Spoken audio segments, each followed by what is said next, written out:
دنیا آخرت کی برکتیں اللہ ان لوگوں کا مقسوم فرمائے، اور اللہ ہمارے گناہ معاف کر دے، قیامت کے دن حضور علیہ السلام سے شرمندہ ہونے سے بچا لے اللہ ہمیں۔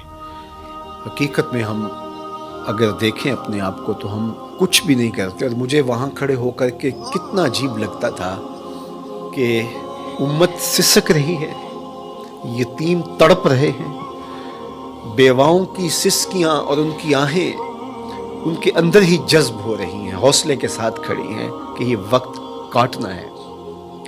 خیمہ بستیوں کے اندر ہر طرف درد ہی درد پھیلا ہوا ہے، اور آسودہ ملکوں کے ہم لوگ یا تو عیش و عشرت میں مبتلا ہیں یا ایک دوسرے کی پگڑیاں پھاڑ رہے ہیں، ایک دوسرے کے جبے نوچ رہے ہیں۔ ہم ذرا دیکھیں ہم کھڑے کہاں ہیں؟ کیا یہ منہ حضور کی بارگاہ میں لے کے ہم پیش ہونے کے قابل ہیں کہ حضور کی امت پہ ابتلائیں ہوں، آزمائشیں ہوں، انسانیت تڑپ تڑپ کے دم توڑ رہی ہو، ہم نان ایشوز کو اٹھائیں اور پھر اس پر ہم مناظروں کا ایک ماحول پیدا کر دیں، اور اس امت کو ٹکڑے ٹکڑے کرنے کے عمل میں ہم معاون اور ممد ہو جائیں، اس کو ہم خدمت دین سمجھیں۔ کاش کہ ان کا درد ہم سمجھ لیں۔ اور اس کے علاوہ آپ اپنے اطراف میں دیکھیں تو کیسی کیسی زندگیاں لوگ کاٹ رہے ہیں، یہاں تھر کے اندر انسانیت کس طرح سسک رہی ہے۔ تو اللہ ہمیں اس امت کے لیے کام کرنے کی توفیق دے۔ میں پھر آپ کو کہوں گا مبلغین، ساری زندگی حضور کے نام لگائیں۔ میں یہ نہ سنوں کہ آپ کے دل کے کسی مخفی خانے کے اندر بھی حصول زر کی خواہش پنپ رہی ہو، یا شہرت کی آرزویں نشو و نما پا رہی ہوں، اپنے آپ کو کسی سے افضل سمجھ رہے ہوں، کہ آپ سمجھ رہے ہو کہ ہم بڑا کام کر رہے ہیں۔ یقین جانیے گا کہ صحرا کے اندر پڑا ہوا حقیر ذرہ جس طرح ہوتا ہے، میں ان خیموں کے اندر کھڑا ہو کے اپنے آپ کو اس سے بھی کم تر سمجھ رہا تھا۔ میں اپنے آپ سے بار بار سوال کر رہا تھا کہ تم اتنی آسودہ زندگی گزارتے ہو، یہ رسول اللہ کی امت، یہ انبیاء کی اولاد یوں تڑپ رہی ہے، تم نے کیا کیا ہے اس امت کے لیے؟ تم مت سمجھے کہ ہم نے کچھ کیا، ہم نے کچھ بھی نہیں کیا، ہماری اوقات ہی نہیں ہے۔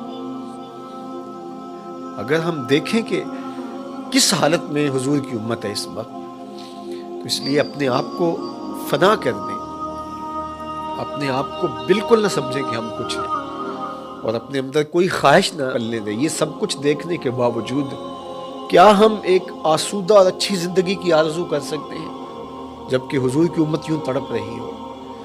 اور میں پھر آپ کو کہوں گا کہ یہ علماء کی باہمی لڑائیاں آپس میں کبھی بھی حصے دار نہ بنیں، کبھی پوسٹ بھی شیئر نہ کریں۔ خدا کی قسم کیا حضور کے کلیجے پہ گزرتی ہوگی، کیا حضور کے قلب اطہر پہ گزرتی ہوگی۔ یتیموں سے بھری ہوئی کائنات، اور ہم کیا کھیل کھیل رہے ہیں۔ تو میں آپ سے کہوں گا کہ کبھی بھی کسی ایسی چیز میں شامل نہ ہو جو حضور کی امت کے حصے بکھرے کرنے کا ذریعہ بنے۔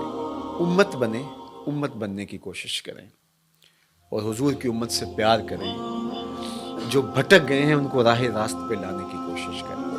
ہمارا کام اتنا ہی ہے، یہ پیغمبروں نے بھی کہا وما علینا الا البلاغ، ہمارا کام پہنچا دینا ہے، اور انہوں نے پہنچا دیا۔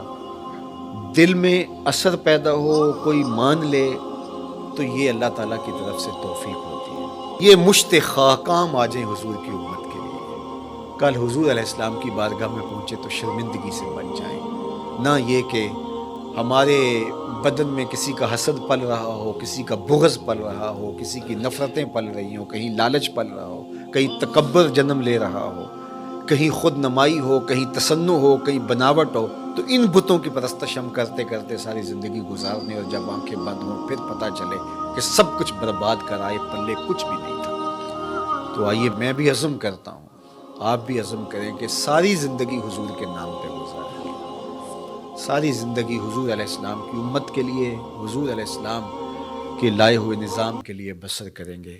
اللہ توفیق